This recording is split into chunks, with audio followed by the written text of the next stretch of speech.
turn out the way it has. But back to the questions, and Anna said, and there are a few, but I just wanted to reflect on two. One of them is this question about the network and its role, its play in how generally society is changing, but this question of democracy, our politics, how our politics shapes the way we live, current, trends in our societies and in our communities. And you asked, Anna, essentially you're asking, how can this network, how can we still stand up and be counted when it matters? And you cannot imagine how many times this has been like the conversation that Awel and I have had for years. And to step back, I think one of the things that got us really interested in this is that we got tested ourselves when we were the under 40s. In our 20s, early 20s, energy, enthusiastic, passionate. I worked for government. Awel was, very involved with big people. And we felt like we were really being tested. Our values, our belief systems were being tested by the environment we're working in.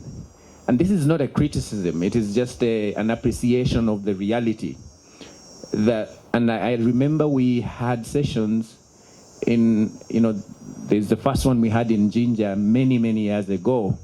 And I kept saying to people, and I would look at Canary and I would look at Raymond and say, and I've said this many times, you will be tested. Do not be deluded that the world out there is going to embrace your idealistic values, ideals, and think that you're going to change. You think you're going to change the world. Yes, you can change the world, but you will have to pay for it. When do you make those choices, decisions when it matters?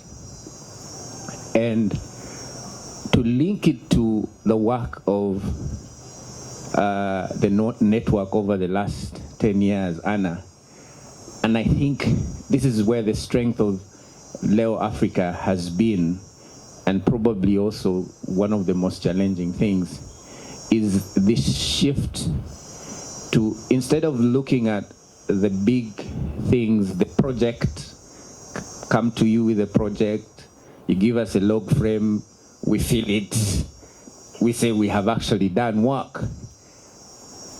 Our was stubborn, really dogged about individuals. How do we actually really build these individuals, their value system, their thinking, their belief systems, their belief in themselves? How do we shape that before they get into the collective, they get into the bigger environment where they're going to be tested? And I think it's not, what's the word?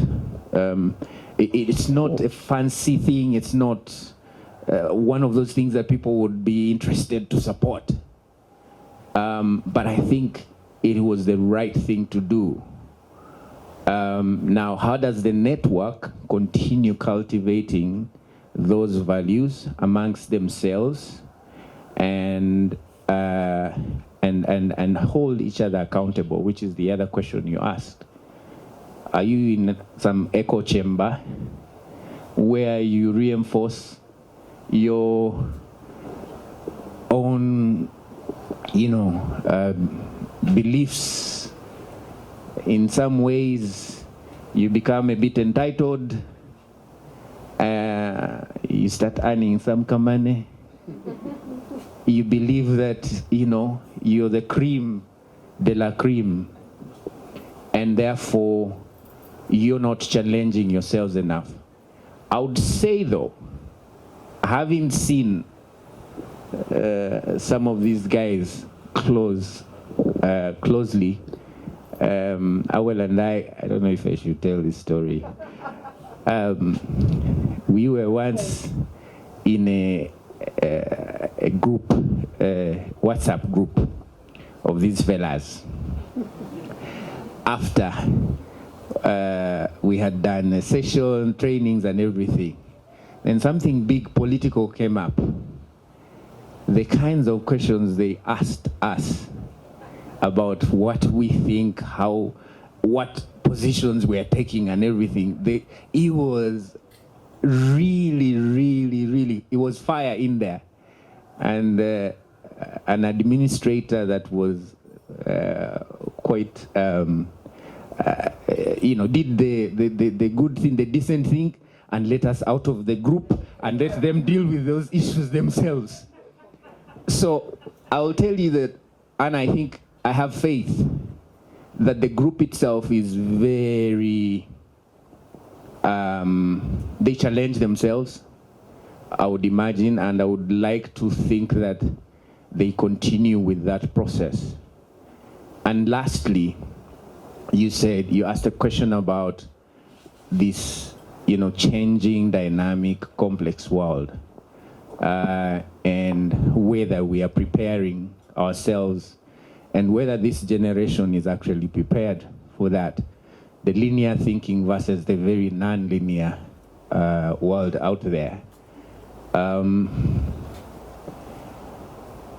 think again, credit should be given to this generation that they're probably more creative, more innovative, more engaged than we give them credit for. And when things, if you're thinking about tools, digital tools and things like that, for example, that try and keep up with this changing world.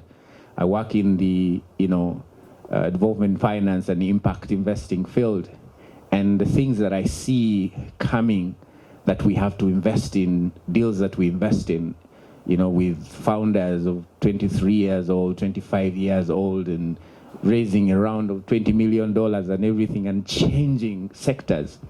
They understand their society. They understand the problems their communities actually face. Angelo, myself, have had this conversation, and Owl sometimes, and William, that I think our generation, when we are in this stage at the 20s or maybe early 30s, we're a bit insulated from we face these problems, but we still had somewhere to run to. We had government jobs we could still sneak into and probably find meaning. But, this generation is more like, this is the problem, no one is going to solve it. We won't sit here waiting for you to actually deal with it. We will confront it. So they find those solutions. They're a bit more agile, more adapt to these kinds of challenges. So I believe that that's something that we can credit them for. The question on whether they can survive the changes, especially in our politics, that's an open question.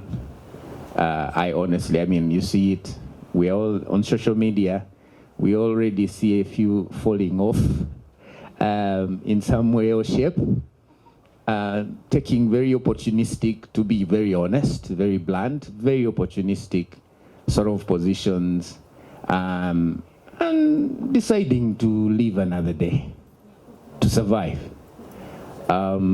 But there's still a critical mass that can push forward the ideals, the things that we strongly believe in as a group. So those are my above 40 thoughts. Thank you, Hashim. A round of applause for Hashim.